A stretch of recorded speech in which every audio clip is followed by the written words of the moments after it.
السلام علیکم، میں ہوں نادیہ سحر اسلامک ڈائری سے آپ سب کو خوش آمدید کہتی ہوں۔ میں امید کرتی ہوں آپ سب خیریت سے ہوں گے اور میرے گزشتہ جتنے بھی ایپیسوڈ ہیں آپ نے سب بہت لائک کیے ہوں گے۔ آج میں ذکر کروں گی ہجرت کے 9ویں سال کا۔ بسم اللہ الرحمن الرحیم۔ سن 9 ہجری بہت سے واقعات عجیبیہ سے لبریز ہیں، لیکن چند واقعات بہت ہی اہم ہیں جن کو مورخین نے بہت ہی بسط و تفصیل کے ساتھ ذکر کیا ہے۔ میں ان واقعات کو آپ کے ساتھ بہت ہی اختصار کے ساتھ الگ الگ عنوانوں کے ساتھ بتاتی رہوں گی۔ آیت تخیر اور ایلا، یہ شریعت کے دو اصطلاحی الفاظ ہیں۔ شوہر اپنی بیوی کو اپنی طرف سے یہ اختیار دے دے کہ وہ چاہے تو طلاق لے لے اور چاہے تو اپنے شوہر ہی کے نکاح میں رہ جائے، اس کو تخیر کہتے ہیں۔ اور ایلا یہ ہے کہ شوہر یہ قسم کھا لے کہ میں اپنی بیوی سے صحبت نہیں کروں گا۔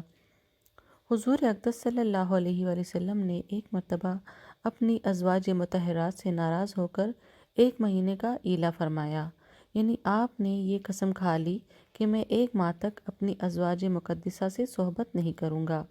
پھر اس کے بعد آپ نے اپنی تمام مقدس بیویوں کو طلاق حاصل کرنے کا اختیار بھی سونپ دیا، مگر کسی نے بھی طلاق لینا پسند نہیں کیا۔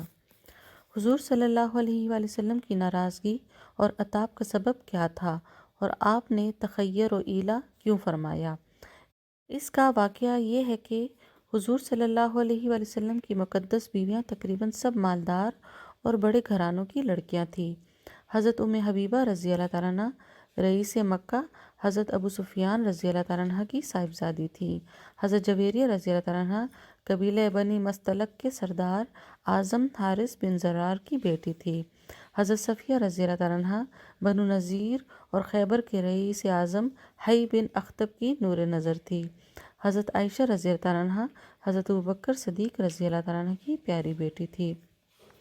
حضرت حفصہ رضی اللہ تعالیٰ عنہ حضرت عمر فاروق رضی اللہ تعالیٰ عنہ کی چہیتی صاحبزادی تھی۔ حضرت زینب بنت جحش رضی اللہ تعالیٰ عنہ حضرت ام سلمہ رضی اللہ تعالیٰ عنہ کے خاندان قریش کے اونچے اونچے گھرانوں کی ناز و نعمت میں پلی ہوئی لڑکیاں تھیں۔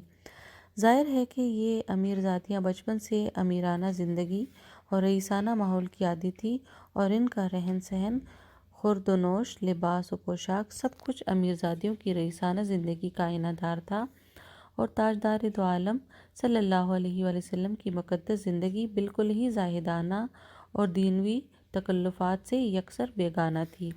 2 مہینے کا شان نبوت میں چولہا نہیں جلتا تھا، صرف کھجور اور پانی پر پورے گھرانے کی زندگی بسر ہوتی تھی۔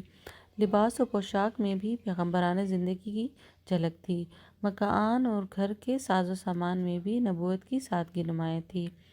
حضور صلی اللہ علیہ وسلم اپنے سرمایہ کا اکثر و بیشتر حصہ اپنی امت کے غرباء و فقراء پر تقسیم فرما دیتے تھے اور اپنی ازواج مطہرات کو بقدر ضرورت ہی خرچ عطا فرماتے تھے، جو ان رئیس زادیوں کے حسب خواہ زیب و زینت اور آرائش و زیبائش کے لیے کافی نہیں ہوتا تھا۔ اس لیے کبھی کبھی ان امت کی ماؤں کا پیمانہ صبر و قناعت لبریز ہو کر چھلک جاتا تھا اور وہ حضور صلی اللہ علیہ وآلہ وسلم سے مزید رقموں کا مطالبہ اور تقاضا کرنے لگتی تھی۔ چنانچہ ایک مرتبہ ازواج مطہرات نے متفقہ طور پر آپ سے مطالبہ کیا کہ آپ ہمارے اخراجات میں اضافہ فرمائیں۔ ازواج مطہرات کی یہ ادائیں نبوت کے قلب نازک پر بار گزریں اور آپ کے سکون کی خاطر میں اس قدر خلل انداز ہوئیں کہ آپ نے برہم ہو کر یہ قسم کھا لی کہ 1 مہینہ تک ازواج مطہرات سے نہ ملیں گے۔ اس طرح 1 ماہ کا آپ نے ایلا فرما لیا۔ عجیب اتفاق کہ انہی ایام میں آپ گھوڑے سے اس طرح زمین پر تشریف لائے کہ جس سے آپ کی مبارک پنڈلی میں موچ آ گئی۔ اس تکلیف کی وجہ سے آپ نے بالا خانہ پر گوشہ نشینی اختیار فرمائی اور سب سے ملنا جلنا چھوڑ دیا۔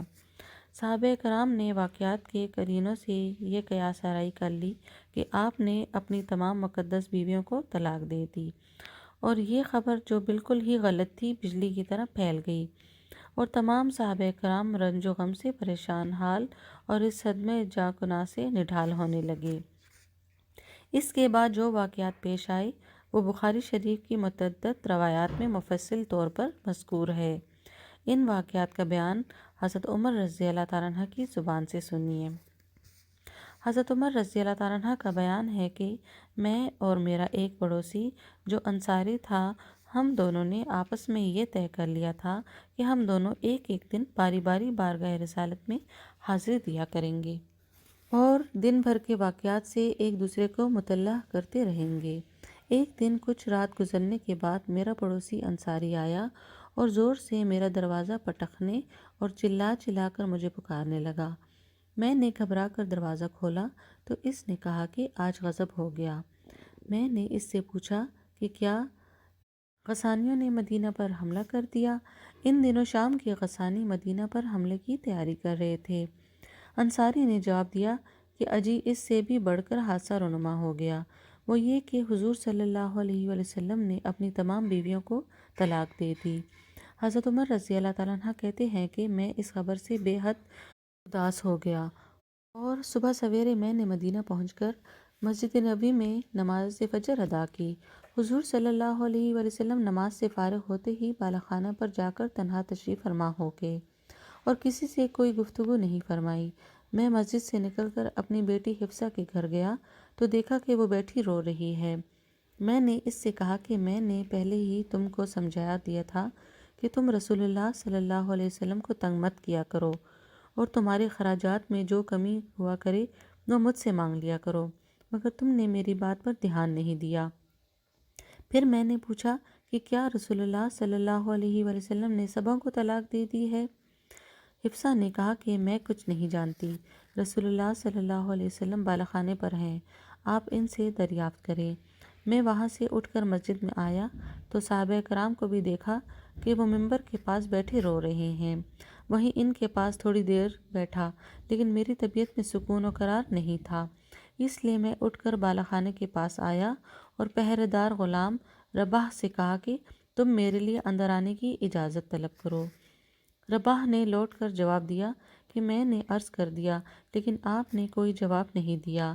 میری الجھن اور بےتابی اور زیادہ بڑھ گئی اور میں نے دربان سے دوبارہ اجازت طلب کرنے کی درخواست کی، پھر بھی کوئی جواب نہیں ملا تو میں نے بلند آواز سے کہا، اے رباح، تم میرا نام لے کر اجازت طلب کرو، شاید رسول اللہ صلی اللہ علیہ وسلم یہ خیال ہو کہ میں اپنی بیٹی حفصہ کے لیے کوئی سفارش لے کر آیا ہوں۔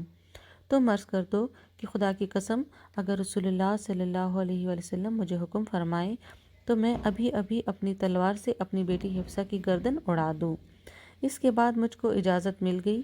جب میں بارگاہ رسالت میں حاضر ہوا تو میری آنکھوں نے یہ منظر دیکھا کہ آپ ایک کھردری بان کی چارپائی پر لیٹے ہوئے ہیں اور آپ کے جسم نازک پر بان کے نشان پڑے ہوئے ہیں۔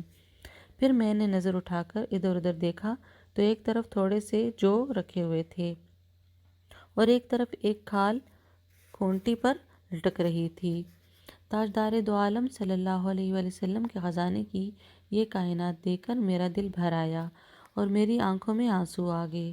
حضور صلی اللہ علیہ وآلہ وسلم نے میرے رونے کا سبب پوچھا تو میں نے عرض کیا کہ یا رسول اللہ صلی اللہ علیہ وآلہ وسلم، اس سے بڑھ کر رونے کا اور کون سا مقام ہوگا کہ کیسر و کسرا خدا کے دشمن تو نعمتوں میں ڈوبے ہوئے عیش و عشرت کی زندگی بسر کر رہے ہیں اور آپ خدا کے رسول معظم ہوتے ہوئے اس حالت میں ہیں۔ آپ صلی اللہ علیہ وآلہ وسلم نے ارشاد فرمایا کہ اے عمر، کیا تم اس بات پر راضی نہیں ہو کہ کیسر و کسرا دنیا لیں ہم آخرت؟ اس کے بعد میں نے حضور صلی اللہ علیہ وآلہ وسلم کو مانوس کرنے کے لیے کچھ اور بھی گفتگو کی، یہاں تک کہ میری بات سن کر حضور صلی اللہ علیہ وسلم کے لب انور پر تبسم کے آثار نمایاں ہو گئے۔ اس وقت میں نے عرض کیا کہ یا رسول اللہ صلی اللہ علیہ وآلہ وسلم، کیا آپ نے اپنی ازواج مطہرات کو طلاق دے دی ہے؟ آپ نے فرمایا کہ نہیں۔ مجھے اس قدر خوشی ہوئی کہ فرط مسرت سے میں نے تکبیر کا نعرہ مارا۔ پھر میں نے یہ گزارش کی کہ یا رسول اللہ صلی اللہ علیہ وآلہ وسلم، صحابہ کرام مسجد میں غم کے مارے بیٹھے رو رہے ہیں، اگر اجازت ہو تو میں جا کر ان لوگوں کو مطلع کر دوں کہ طلاق کی خبر سراسر غلط ہے۔ چنانچہ مجھے اس کی اجازت مل گئی اور میں نے آ کر تمام صحابہ کرام کو اس کی خبر دی تو سب لوگ خوش ہو کر حشاش بشاش ہو گئے اور سب کو سکون اطمینان حاصل ہو گیا۔ اس سے آگے کیا ہوا اس کا ذکر انشاءاللہ میں آپ سے کل کروں گی۔ تو میری آج کی ویڈیو کو لائک کریں، شیئر کریں، میرے چینل کو سبسکرائب کریں۔ اپنا بہت زیادہ خیال رکھیے گا، دعاؤں میں یاد رکھیے گا۔ آپ سب کا بہت شکریہ۔ اللہ حافظ۔